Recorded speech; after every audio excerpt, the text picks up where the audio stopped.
Bonjour, c'est Sandra de Source Inspirante. Je vous fais cette petite vidéo comme prévu. Je vous avais dit sur ma publication du blog Source Inspirante, la publication du 10 novembre, je vous avais dit que euh, j'avais envie de changement. Ça tombait bien puisque en 2026, nous allons en numérologie, nous passons en année 1, nous commençons un cycle de 9 ans. Donc le mot d'ordre, ce sera renouveau. Voilà, on sera vraiment en pleine nouveauté. Donc je trouvais que ça correspondait bien avec l'énergie du moment et mon envie de changement. Donc, comme je vous l'expliquais dans le blog, je vous propose chaque mois, je vous proposerai un livre. Mais voilà, on va explorer un petit peu ce livre dans la douceur, dans la lenteur. On va prendre le temps de regarder les thèmes, les idées, les inspirations, les personnages, tout ce qui nous inspire, tout ce qui en ressort de ce livre. On va explorer ça tranquillement.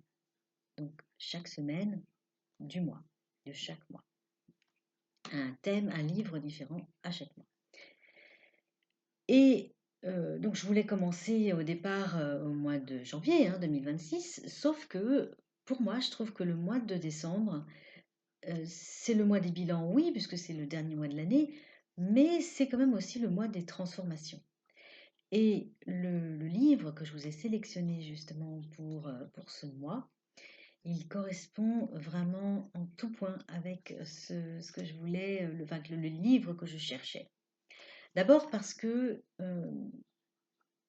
le titre m'a interpellée tout de suite. Alors avant de vous en dire plus, je vais vous montrer. Il s'agit de La magie de l'ordinaire de Fabrice Midal, le philosophe que vous connaissez certainement. J'aime beaucoup ce philosophe, je trouve qu'il est vraiment, c'est un homme inspirant. Il touche toujours du doigt, il va à l'essentiel, il touche toujours, il va droit au but, il nous touche, il a un regard nouveau sur le monde, sur les choses. Ses enseignements sont enrichissants et voilà. Donc je voulais vraiment terminer l'année avec ce livre-là parce que c'est un merveilleux livre.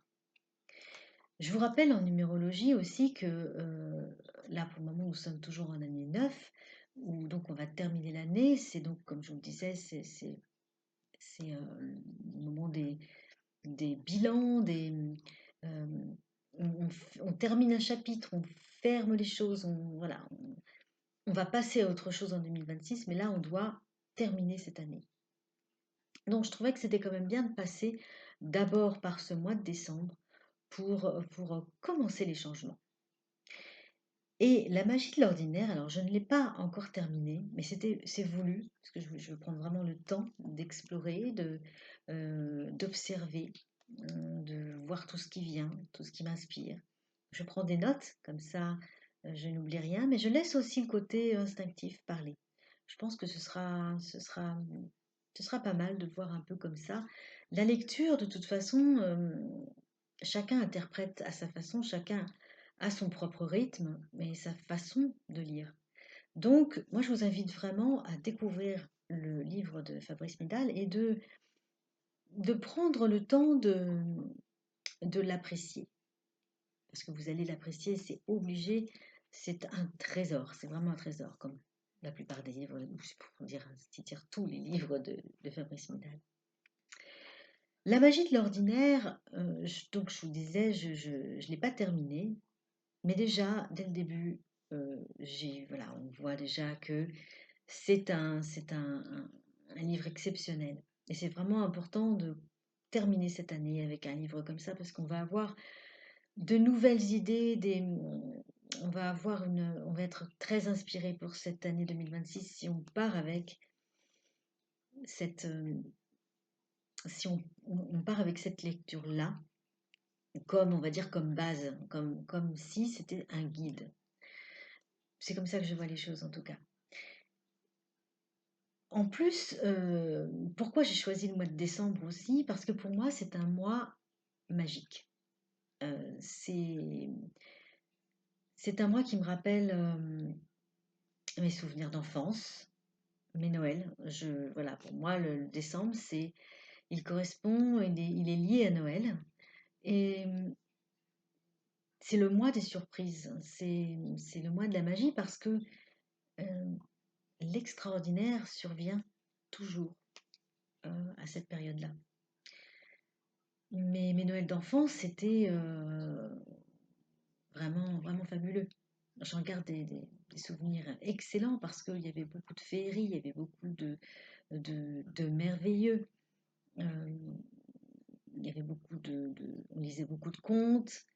On avait voilà, plein de sources d'émerveillement. C'était une période exceptionnelle.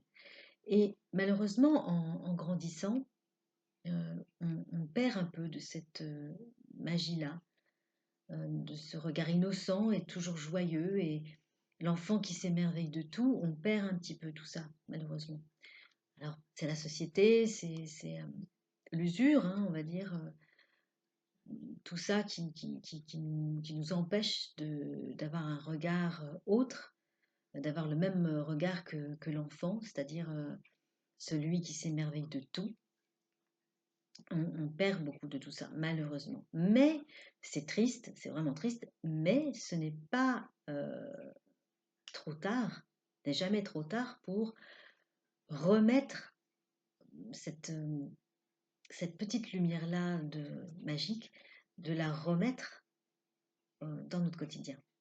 Et justement, c'est en regardant les choses de façon différente que cette magie revient. Ce que nous dit dès le début Fabrice Midal,